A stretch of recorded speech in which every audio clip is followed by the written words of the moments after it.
Hello नमस्कार everyone, आप सभी का स्वागत है संभव सीरीज में। यूपीएससी बुक सीरीज में हम पर्यावरण व पारिस्थितिकी तंत्र को प्रारंभिक और मुख्य परीक्षा के दृष्टिकोण से पढ़ रहे हैं। इसको हमने लास्ट वीक शुरू किया था। 4 लेसन अभी तक आपको मैं डिलीवर कर चुका हूं। आज मैं बात करने वाला हूं 5वें चैप्टर भूमि क्षरण लैंड डिग्रेडेशन से रिलेटेड।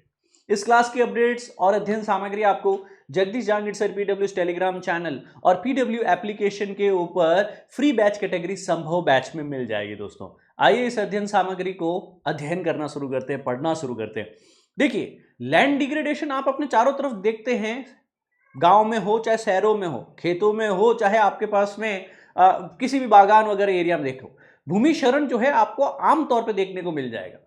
किसी भी शुष्क, अर्धशुष्क या फिर उप आर्द्र क्षेत्र के अंतर्गत बारिश आधारित हो, सिंचित कृषि भूमि हो, चारागाह हो, वन भूमि हो, कहीं भी जैविक या आर्थिक उत्पादकता एवं जटिलता में कमी होना, भूमि उपयोग या किसी प्रक्रिया के संयोजन में कहीं कहीं देखा है, मानवीय गतिविधियां, आवास पैटर्न से होने वाली कहीं कहीं प्रक्रियाएं हैं, हानियां हैं, वह भूमि क्षरण की कैटेगरी में आती है। दोस्तों, पानी और जल से होने वाला मृदा अपरदन भी भूमि क्षरण ही तो है। यहां पे मृदा की भौतिक और रासायनिक, जैविक, आर्थिक गुणों में अगर क्षरण हो रहा है, यह भी तो भूमि क्षरण ही है। प्राकृतिक वनस्पति का अगर नुकसान हो रहा है, दीर्घकालिक, लघुकालिक, यह भी तो भूमि क्षरण ही तो है।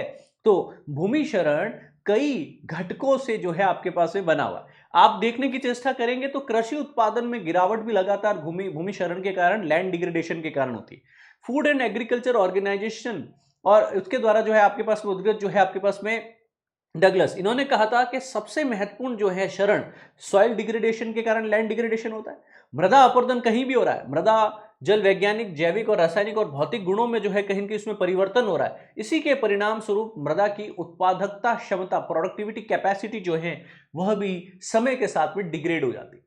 वेजिटेशन या वनस्पति की अगर मैं बात करूं कि प्राकृतिक बायोमास की मात्रा अगर यहां पे ज्यादा हो, कम हो, गुणवत्ता में गिरावट हो सकती है। वनस्पति जो है आपके पास में वह भी भूमि आवरण में अगर कहीं कम हो जाए तो लैंड डिग्रेडेशन होता है। जल क्षरण, वाटर डिग्रेडेशन, सतही और भूमिगत जल के संसाधनों की मात्रा कम हो जाए या फिर मात्रा की गुणवत्ता में, है ना, गंदा पानी मिला दिया आप लोगों ने, गुणवत्ता में गिरावट हो, यह भी आपके पास में लैंड डिग्रेडेशन कॉज करता है। सबसे इंपॉर्टेंट फैक्टर आ जाता है आपके पास में क्लाइमेट डिटीरियोरेशन या फिर जलवायु में गिरावट आना। कि जलवायु परिस्थितियों में सूक्ष्म व वृहद परिवर्तन जो फसल खराब होने की जोखिम को बढ़ा सकता है। किसी भी क्षेत्र में, किसी गांव विशेष की बात कर ले हम लोग, शहरी या फिर एक औद्योगिक क्षेत्र की बात कर ले, इन सभी चीजों में जो है लगातार क्षति देखने को मिलती है। उत्पादकता इंफ्रास्ट्रक्चर की हो, एग्रीकल्चर की हो, फूड प्रोडक्शन की हो, लगातार कम होती जाती है। जैसे आपने इंडस्ट्रियल, औद्योगिक प्रयोग के लिए, आवासीय रेजिडेंशियल प्रयोग के लिए, अर्बन शहरी क्षेत्र के प्रयोग के लिए आपने किसी भूमि को जो है आपके पास उसका लैंड यूज ही बदल दिया, तो ये क्या है, लैंड डिग्रेडेशन की तो श्रेणी में आएगा ये भी। सो यहां पे भूमि क्षरण तो होता है ना, इसके कुछ प्रभाव भी है। मुख्यतः देखा जाए, एक है ऑन साइट इफेक्ट और दूसरा है आपके पास में of site effect. On site effect से क्या तात्पर्य है? भूमि की उत्पादकता क्षमता जो है, प्रोडक्टिविटी कैपेसिटी जो है वह कम हो जाना, जिसके कारण या तो उत्पादन जो है, फसल की पैदावार, पशुधन की पैदावार कम हो जाती है, या अत्यधिक इनपुट की यहां पे क्या होती है दोस्तों, फिर आपने आवश्यकता होती है। अब इसका साइट ऑफ साइड इफेक्ट क्या हो सकता है कि जल तंत्र में परिवर्तन हो गया और इसके कारण जैसे नदी के जल की गुणवत्ता गिर गई, नदी के जो है तल या उसके जलाशयों का जो है अवसादन, सेडिमेंटेशन शामिल हो गया आपके पास में। तो वायु अपरदन, ऑफ साइड प्रभाव और ओवर ब्लोइंग जो है आपके पास में, जैसे रेत का जमा हो जाता है, इन सभी चीजों के कारण भी ऑफ साइड वे में जो है लैंड डिग्रेडेशन के लॉन्ग टर्म इफेक्ट देखने को मिलते हैं। इसी को लेते हुए संयुक्त राष्ट्र ने एक मरुस्थलीकरण रोकथाम अभिसमय भी चलाया है, जिसको united nation convention to combat desertification, short terms में इसको एब्रीविएटेड यूएनसीसीडी भी कहा जाता है। इसके अनुसार वर्ष 2015 से 19 के बीच में भारत में कुल रिपोर्ट में जोड़ी गई जो जमीन है, लगभग 13 मिलियन हेक्टेयर भूमि जो है उसका क्षरण हुआ है। तो सोचिए 15 से 19 के बीच में भारत में 30 मिलियन के आसपास में जो है 30 मिलियन हेक्टेयर भूमि जो है वो लैंड जो है वो डिग्रेड हो चुका है। अब 2019 तक देश के कुल भौगोलिक क्षेत्रफल का 10% भूमि जो है वो क्षरित हो चुकी है। मतलब हमारे भारत में जितनी भी भूमि है, जितनी भी जमीन, उसका 10% क्या है, डिग्रेडेड है। जबकि 2050 तक यह 15 तक यह आंकड़ा लगभग क्या था आपके पास में, 4-4.5% था। तो सोचिए इन 5 वर्षों के दौरान ही आपने क्या कर दिया है, लैंड डिग्रेडेशन को लगभग 2 गुना कर दिया है भारत में। इसके लिए सबसे महत्वपूर्ण कारण जो है मरुस्थलीकरण को भी बोला जा रहा है, डेजर्टिफिकेशन को भी बोला जा रहा है। 2003-4 तक जो आपके पास में यहाँ पे रेशियो देखने को मिल रहा था, परसेंटेज देखने को मिल रहा था, ये लगातार यहाँ पे बढ़ रहा है दोस्तों। और भारत में लगभग 9.5% भूमि जो है वो क्या हो चुकी है, भूमि क्षरित, लैंड डिग्रेडेड हो चुका है दोस्तों। भूमि क्षरण के विभिन्न कारण जल अपर्दन है, वायु अपर्दन, मृदा की उर्वरकता में कमी, जल भराव, लवणीकरण, जल के स्तर में गिरावट, वनों की कटाई, प्रक्षोभ जिसको जो है आपके पास में रेंजलैंड डिग्रेडेशन कहते हैं, इत्यादि इत्यादि। तो कई सारे कारक है इसके अंतर्गत। सबसे इंपॉर्टेंट जो है वो आपके पास में डिफॉरेस्ट्रेशन है। डिफॉरेस्ट्रेशन, निर्वनीकरण जो है, पेड़ है, पादप है, उनको उनकी जड़ें मृदा के कणों के कारण ही तो बंधी रहती। अब जब ज्यादा पानी आता है तो जल प्रवाह को भी नियंत्रित करती है, जिससे कि अपर्दन नहीं होता। सोचिए आपने पेड़ों को, पादपों को ही काट दिया, जनसंख्या दबाव के कारण आपको संसाधनों की आवश्यकता है, वन संसाधन की आवश्यकता पड़ी, परिणाम स्वरूप आपने वनों को काटना शुरू कर दिया। वनों की कटाई यानी पेड़ पौधों की जड़ों को हटा देने से क्या हुआ है आपके पास में, मृदा, हमारी सॉइल कमजोर हो गई है। फलस्वरूप जो शिवालिक है, जो कि लूज कंसोलिडेट सेडिमेंट से बने हुए आउटर हिमालयाज है ना, पंजाब में जिनको चौस के नाम से कहते हैं, वहां पे रेवाइंस, वहां पे बीहड़ बनने लगते हैं। चंबल की घाटियों में बीहड़ है। बैडलैंड टोपोग्राफी, क्योंकि वहां पे सबसे ज्यादा सॉइल इरोजन, मृदा अपर्दन, लैंड डिग्रेडेशन, भूमि क्षरण देखने को मिलते हैं दोस्तों। अब वनों की कटाई में एक ट्रेडिशनली झूम cultivation, slash and burn cultivation जो होता है वो देखने को मिलता है। कागज, प्लाईवुड उद्योगों में कच्चे माल की मांग है ना, खुली खदान में खनन, कोको, कॉफी, चाय, चीनी, पाम ऑयल, रबड़ इत्यादि वस्तुओं के लिए भी बागान कृषि जो है, हॉर्टिकल्चर है, ये शामिल।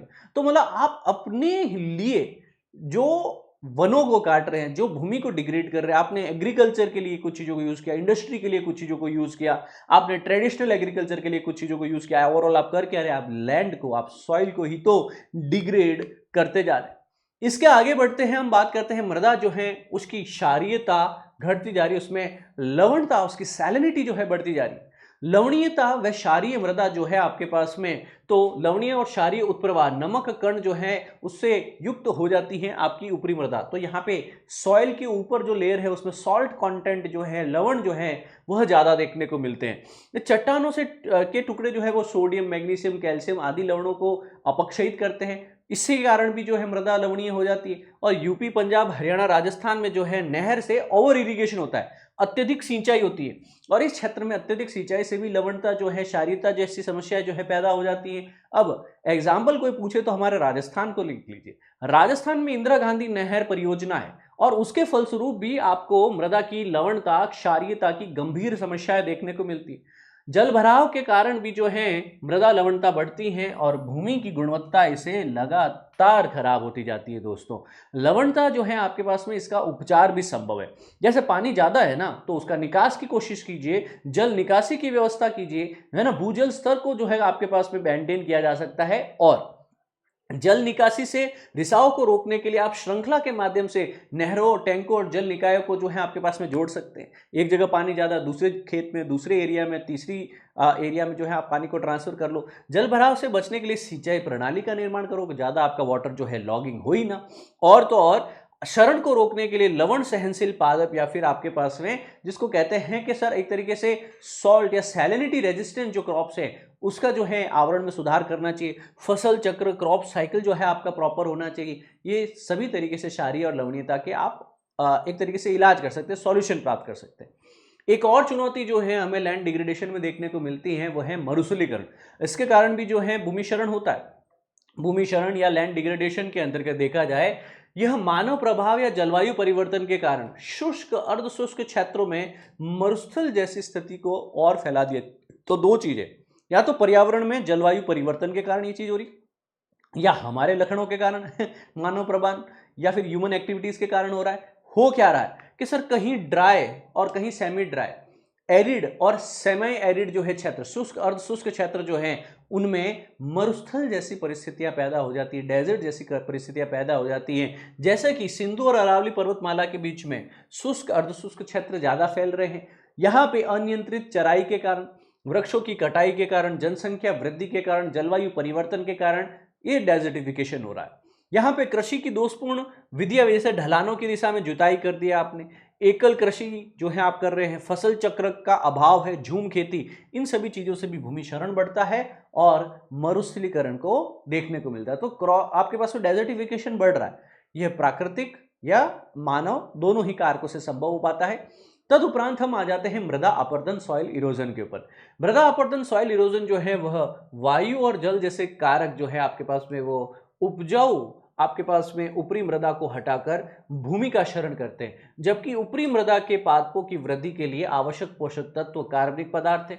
समय के साथ भूमि को बंजर बनाना, मरुस्थलीकरण को बढ़ा सकते हैं और यहाँ पे ये भूमि है वो कृषि या किसी भी उपयोग में फिर नहीं आ पाएगी। सोचिए ऐसे एरिया में आप क्या खेती करोगे, क्या घर बसाओगे या क्या इंडस्ट्रीज बसाओगे? Yes sir no? अपने आप में ही एक चैलेंजिंग सा विषय हो जाता है कि नहीं हो जाता है? फिर जो तटीय एरिया है वहां पे भी, जो कोस्टल एरिया में भी तो आपको इरोजन देखने को मिलता है कि सर तटों पे लहरें हैं, चक्रवात हैं, इन सभी के कारण ज्वार भाटा आता रहता है, इन सभी के कारण भी इरोजन होता है। अब चक्रवात और ज्वारी तूफानों के कारण भी क्या होता है कि तटीय मृदा जो है उसको क्षति पहुंचती है, समुद्र के तटों पे विनाश होता है, आसपास के तटों को व्यापक क्षति पहुंचती है आपके पास में। तो यहाँ पे कोस्टल एरिया में भी लगातार वाटर एक्शन के कारण इरोजन होता है। इसका रोकथाम कैसे करेंगे? ग्रॉइंस बना करके। क्या बना करके? ग्रॉइंस बना करके। तो तट रेखा के लंबवत यहाँ पे है ना, जैसे ये तट रेखा है, इसके लंबवत यहाँ पे जो है हमने इस प्रकार की जो है एक स्ट्रक्चर बना दी। इस तटीय संरक्षण में इंजीनियरिंग संरचनाओं का रूप में हम लोग कार्य करते हैं। इससे क्या होगा, जो लहरें हैं उनका प्रभाव कम हो जाएगा, फलस्वरूप यहाँ पे तटीय मृदा जो है उसका क्षरण कम होगा। अब बंगाल की खाड़ी हो, उस एरिया के अंदर आप देखेंगे ज्यादा से ज्यादा तूफानी लहरें हैं। यहाँ पे चक्रवात गतिविधियां बंगाल की खाड़ी में ज्यादा है, इतनी बड़ी बड़ी लहरें हैं तो वह ज्यादा से ज्यादा अपरदन करेगी, अधिक अपरदन करेगी।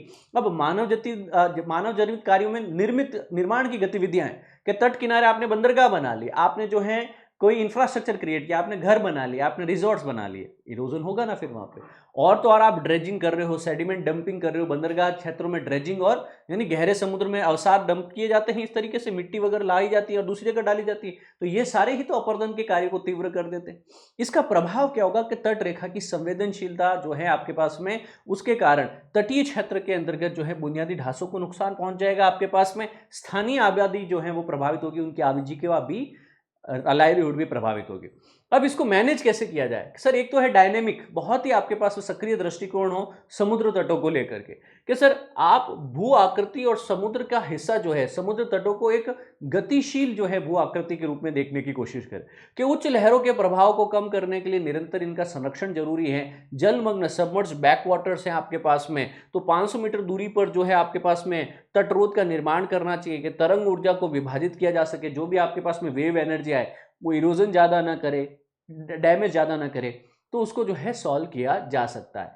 कोस्टल एरिया में संरक्षण बचाया जाए, बीच एरिया में जो है आपके पास में तट का पोषण किया जाए कि समुद्र की रेत को निकाल कर कटाव को प्रभावित जो क्षेत्र है उसमें तटों पे जमा किया जाए, समुद्र तट को चौड़ा बनाया जाए और तट के कटाव के प्रभाव को कम किया जाए।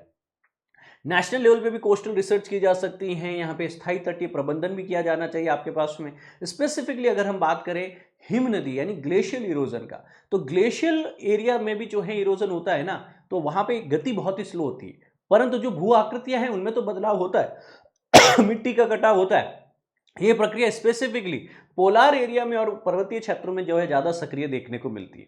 आगे की जानकारी के लिए बताना चाहूंगा कि आप हमारे हिंदी और इंग्लिश में प्रहार फाउंडेशन बैच 2026 के लिए ज्वाइन कर सकते हैं। 10,999 के ऊपर दोस्तों बहुत ही बेसिक प्राइस पे आप इस क्लास में एनरोल कर पाएंगे। CTR क्लासरूम टेस्ट और रिवीजन बेस्ड इन मॉडल्स के अंतर्गत आपको प्रीलिम्स, मेंस और इंटरव्यू की तमाम जानकारी जो है, अध्ययन सामग्री जो है, अध्यापन जो है वो करवाया जाएगा। इस वीडियो के डिस्क्रिप्शन में हमने लिंक दे रखा है, आप उस पर एनरोल कर सकते हैं। आप कॉलेज के साथ में तैयारी करना चाहते हैं तो प्रारंभ 2028 के लिए 2+1 ईयर प्रोग्राम में एनरोल कर सकते हैं। दोस्तों ये बैच हम 5 मई से शुरू कर रहे हैं, या NCERT GS हो या CSET हो, ये भी CTR बेस्ड यानी क्लासरूम टेस्ट और रिवीजन बेस्ड मॉडल पे होगा। 31,999 की बेसिक प्राइस से इसको शुरू करेंगे और यहाँ पे 46% का यहाँ पे आपको अभी जो है हाल फिलहाल डिस्काउंट मिल रहा है इस बैच पे। सो अर्ली बर्ड ऑफर है, right away you go and enrol for 2028 प्रारंभ बैच। मूविंग फॉरवर्ड मैं आपको जानकारी देना चाहता हूं कि सॉइल कंजर्वेशन के मेथड्स क्या क्या हो सकते हैं। इन मेथड्स को आप लोग अच्छे से लिख सकते हैं, समझ सकते हैं, जानकारी में रख सकते हैं। पहला है दोस्तों आपके पास में कवर क्रॉप। तो आप कवर क्रॉप को एक मेथड हो गया आपके पास में, टीलेज को जो है आपके पास में कम कर सकते हैं, रिड्यूसिंग कर सकते हैं टेरेसेस को। सॉइल कंजर्वेशन के अंदर जो है आप लोग किस तरीके से ओवरग्रेजिंग को कम कर सकते हैं, क्रॉप रोटेशन मेंटेन कर सकते हैं, अलग अलग क्रॉप्स जो हैं एक एरिया के ऊपर लगाई जाए, और ऑर्गेनिक मैटर या फिर ऑर्गेनिक फार्मिंग के माध्यम से भी मृदा संरक्षण, लैंड डिग्रेडेशन को रिवर्स किया जा सकता है, राइट। फसल चक्र है आपके पास में, शीघ्र पकने वाली किस्में जो है वो उगाई जाए आपके पास में, स्ट्रिप क्रॉपिंग की जाए आपके पास में, ठीक है ना। तो उसके अच्छे अच्छे लाभ भी मैंने प्रॉपर टेबल बना करके डेटा दे दिया। इंटर क्रॉपिंग क्या हो सकती है, काउंटर प्लगिंग क्या हो सकती है, ये सारे तरीके, और इन तरीकों के माध्यम से ही हम लोग सॉइल कंजर्वेशन कर पाएंगे। तो सॉइल कंजर्वेशन के टाइम एक तो ये आपके पास में फ्लो चार्ट बनना चाहिए और एक प्रॉपर ये टेबल बनना चाहिए। आपका एक होमवर्क है और इस होमवर्क को आपको बहुत ही अच्छे से कंप्लीट कर लेना है बैठ के। क्लास की पीडीएफ मैंने अभी हाथों हाथ ही आपको दे दी। अब मरुस्थलीकरण की जो समस्या हमने पढ़ी ना, तो उसके लिए एक समागम है हमारे पास में, अभी समय है आपके पास में, united nation convention to combat desertification. 2016 में इस पे भी प्रश्न पूछे गए हैं, याद रखिएगा आपके पास में 1994 में ये ओपन फॉर सिग्नेचर था और 96 से जो है यह प्रभाव में आता है। इसको भारत ने भी 1996 में ही जो है रेटिफाई भी किया है, और एनवायरमेंट मिनिस्ट्री, पर्यावरण मंत्रालय जो है वो इसके लिए एक नोडल मंत्रालय भी है हमारा। 1992 में रियो डी जेनेरो में पृथ्वी शिखर सम्मेलन हुआ था, और 1994 में पेरिस में जो है अंत में जाते हुए यूएनसीसीडी को स्थापित किया गया। कई देश यहाँ पे जो है यूरोपीय संघ के द्वारा भी जो इसकी पुष्टि की गई। 1996 में भारत ने भी इसकी पुष्टि या रेटिफिकेशन यानी प्रभाव में लाया इसको। इसका उद्देश्य क्या है? भूमि संरक्षण के विरुद्ध वैश्विक कार्यवाही करना, पर्यावरण विकास, सतत भूमि प्रबंधन है, इसके लिए कानूनी बाध्यकारी जो है अंतर्राष्ट्रीय समझौता एकमात्र, मतलब इसके अलावा और कोई नहीं है। तो सोचिए, लैंड डिग्रेडेशन से रिलेटेड कम से कम यूएनसीसीडी याद रखना है आपको, united nation convention to combat desertification. इसके आगे हर राष्ट्रीय लेवल पे भी एनएएफ है, एनएपीए यानी नेशनल एक्शन प्लान्स है। राष्ट्रीय कार्य योजना में देश जो है वह अवक्रमित भूमि को बहाल करने के लिए एक जो है आपके पास में बॉटम टू टॉप दृष्टिकोण रखते हैं, राष्ट्रीय कार्य योजना को तैयार करते हैं। कॉन्फ्रेंस ऑफ पार्टीज की जो आपके पास में यहाँ पे कई सारे इंपॉर्टेंट, जैसे आपके पास में COP 17, COP 14 में कहाँ पे क्या हुआ इनिशिएटिव, जैसे अभी अगली COP कहाँ होने वाली है, क्या डिसीजन पिछली COP के थे, इसके ऊपर भी प्रश्न बन सकते हैं। तो भारत ने भी COP 14 और 15 में कई प्रतिबद्धताएं दिखाई कि हम लोग रिस्टोर करेंगे लैंड यूज को सस्टेन फ्यूचर के लिए। हम लोग 26 मिलियन हेक्टेयर बंजर भूमि को जो पुनः उपजाऊ भूमि बनाएंगे। इसी के लिए याद करने की चेष्टा करो, हमने बंजर भूमि के लिए मोदी सरकार ने क्या कहा है आपके पास में, CCD के अंतर्गत ही COP 14 में जो है हम लोगों ने अपना अलग से जो है प्रतिबद्धता बताई। ग्रो इनिशिएटिव्स की आप चर्चा कर सकते हैं। ग्रो इनिशिएटिव तो पता है आप लोगों को, ग्रो इनिशिएटिव के बारे में पढ़ सकते हैं कि इंडिया में हम लोग एग्रो फॉरेस्ट्री को ट्रांसफॉर्म करेंगे, कि जो भूमि हम कह रहे हैं कि भारत का 9.5% भूमि जो है वो वेस्ट लैंड है, इस वेस्ट लैंड को, इस डिग्रेडेड लैंड को ही हम लोग वापस क्या करेंगे, एग्रो फॉरेस्ट्री, वहां पे फॉरेस्ट के अंदर ही साथ में हम लोग एग्रीकल्चर, एग्रीकल्चर के साथ में फॉरेस्ट्री को कैसे मैनेज किया जा सकता है, इसकी कोशिश करेगी नीति आयोग। ठीक है, काफी इंपॉर्टेंट है। इसके अलावा जेंडर मेन स्ट्रीमिंग पे ध्यान देना है कि संयुक्त राष्ट्र मरुस्थलीकरण रोकथाम अभिसमय जो है इसके अंतर्गत gender action plan GAP gap भी है, इसका हिस्सा है। ये चीन के आर्डोस के अंतर्गत COP 13 के अंतर्गत जो है अनुमोदित किया गया था। आपके पास में लैंड डिग्रेडेशन न्यूट्रलिटी के बारे में अब जानकारी हो, लैंगिक समानता को भी बढ़ावा दिया जाता है इसी के माध्यम से। लैंड प्रोडक्टिविटी, लैंड कवर और सॉइल ऑर्गेनिक कार्बन के माध्यम से आप ज्यादा से ज्यादा जो डिग्रेडेड लैंड है उसे बेहतर कर सकते हैं। आप लैंड डिग्रेडेशन को कैसे रिवर्स कर सकते हैं उससे रिलेटेड जो है SDG आपका 15.3 है, ये याद रखना। SDG से रिलेटेड प्रश्न हो सकता है ना। सॉइल ऑर्गेनिक कार्बन को बेहतर कर सकते हैं आप लोग, है ना। तो सबसे इंपॉर्टेंट है भूमि शरण तटस्थता, लैंड डिग्रेडेशन न्यूट्रलिटी को आगे बढ़ाना है हम लोगों को, है ना। इससे रिलेटेड जो है आपके पास में ग्रेट ग्रीन वॉल इनिशिएटिव है, वो भी आपके पास में एग्जाम रेलेवेंट रहने वाला है। So that's it. Agro forestry से रिलेटेड है कि जो डिग्रेडेड लैंड है उसे आप एग्रो फॉरेस्ट्री के माध्यम से, ऑर्गेनिक फार्मिंग के माध्यम से, regenerative farming, natural farming, sustainable grazing, afforestation, crop residue retention and the cropping, cover cropping के माध्यम से कर सकते हैं। अब ये सारी चीज़ों के अंतर्गत आपको provisioning services, support service, regulating service और कल्चरल सर्विसेज चाहिए होगी, जो कि सरकार लगातार इन अभिसमयों के अंतर्गत, नेशनल एक्शन प्लान्स के अंतर्गत, अपनी इनिशिएटिव्स के अंतर्गत मंत्रालय द्वारा करने की चेष्टा की जाती है। तो दोस्तों आज ये क्लास जो है लगभग आपके पास देखा जाए 20-21 मिनट की है, ज़्यादा लंबी चौड़ी क्लास नहीं है। परंतु आपको एक चीज़ याद रखनी है कि इस क्लास के माध्यम से जो मैं जानकारी दे रहा हूँ ना आपको, उसके अंदर आपको कुछ और चीज़ें यहाँ पे ऐड करनी है। क्या ऐड करनी है सर आपके पास में, कि सर आज मैं आपको एक गृह कार्य दे रहा हूँ। गृह कार्य है क्या, मैं अभी क्लास के अंदर एक पीडीएफ अपलोड कर दूंगा। कहाँ पे अपलोड करूंगा, टेलीग्राम चैनल। टेलीग्राम चैनल कौन सा है दोस्तों, आपका Jagdish Jangid sir PW. QR code इस स्कैन करके भी ज्वाइन कर सकते हो। इसके ऊपर मैं पीडीएफ दूंगा आपके पास में चैप्टर 1 से लेकर चैप्टर 5 की। किसकी है, फिजिक्स वाला की हमारी जो ऑफिशियल बुकलेट है उसका। आप लोग इसको अध्ययन कीजिएगा, इसको रिवाइज कीजिएगा। इसमें हमने पीवाईक्यू बेस्ड अप्रोच भी दे रखा है, तो उन पीवाईक्यूज को एटलीस्ट 10 ईयर के एनवायरमेंट के पीवाईक्यूज, चाहे हम लोग प्री में बात करें चाहे हम लोग मेंस की बात करें, दोनों ही तैयार होने चाहिए। तो क्या आप करेंगे इसको, कमेंट करके मुझे जरूर बताइएगा। और ये क्लासेस अच्छी लग रही हैं आपको, ये नवाचार अच्छा लग रहा है, तो भी आप मुझे कमेंट करके बता सकते हैं, क्योंकि आपका फीडबैक ही हमारी ट्रू और रियल करेंसी है दोस्तों। तो wear that beautiful smile on the face and confidence in the heart, that's the best possible way for the day. Thank you. जय हिंद, सर्वदा शक्तिशाली। God bless you all.